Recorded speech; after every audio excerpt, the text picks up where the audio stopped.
Bonjour, bienvenue sur Les Livres s'enchaînent. Aujourd'hui, je vais vous parler de Martine Magnin, une de mes auteurs fétiches. Martine Magnin est auteure, essayiste, papivore, boulimique de lecture. Elle est née dans une famille d'artistes, tous différents. Musiciens, écrivains, elle a des ancêtres écrivains connus.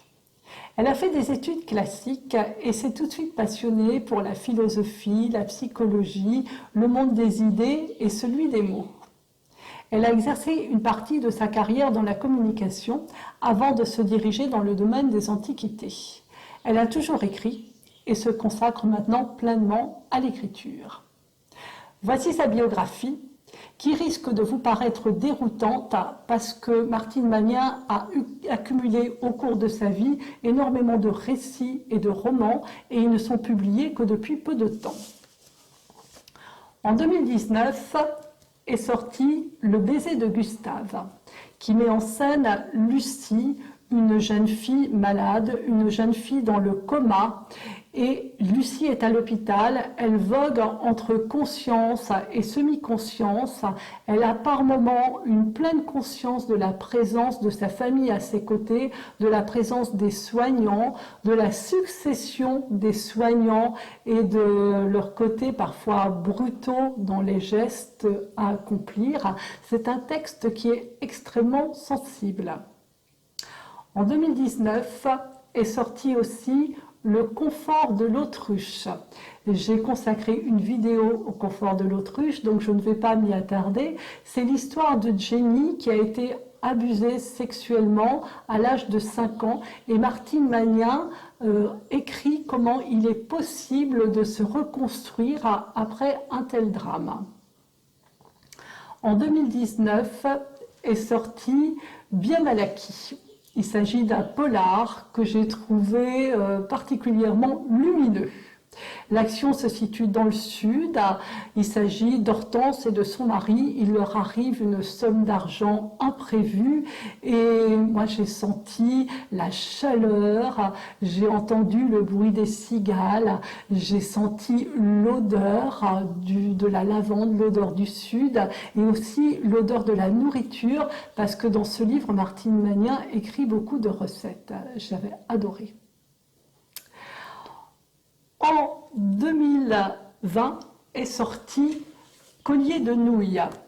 Donc là, c'est une succession de petits portraits de mères, toutes aussi disparates les unes que les autres. C'est un texte qui est étonnant et qui est innovant.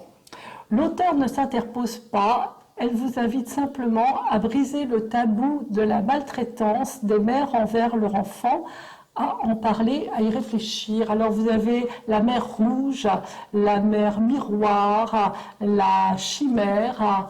Voilà, c'est très intéressant à lire.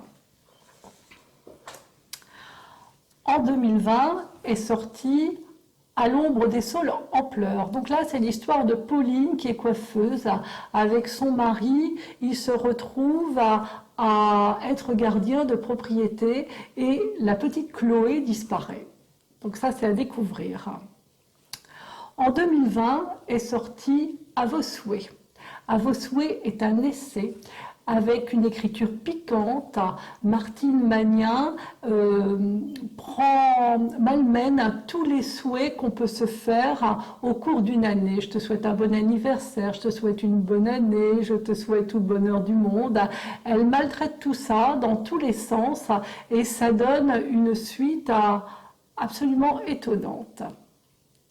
Prochainement sortira La mort sur son 31 qui fera l'objet d'une vidéo et sortira en réédition Qu'importe le chemin que vous êtes quelques-uns à avoir lu. C'est un texte qui vole très haut au niveau intensité. Martine raconte son parcours avec son fils malade. Écrit avec émotion et humour, Qu'importe le chemin est le récit du long parcours d'une mère attentive, imparfaite et désemparée et de son fils en dérive.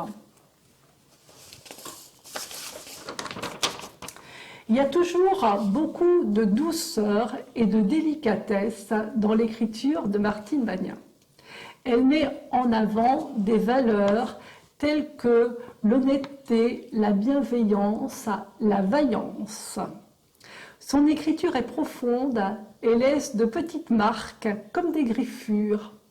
Son écriture est soyeuse aussi, elle utilise beaucoup de termes relatifs au tissu et ça rend l'ensemble duveteux.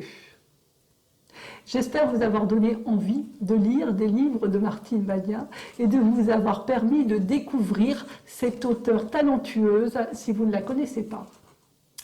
Je vous remercie d'être passé sur Les Livres s'enchaînent. Pensez à vous abonner et je vous souhaite une bonne lecture.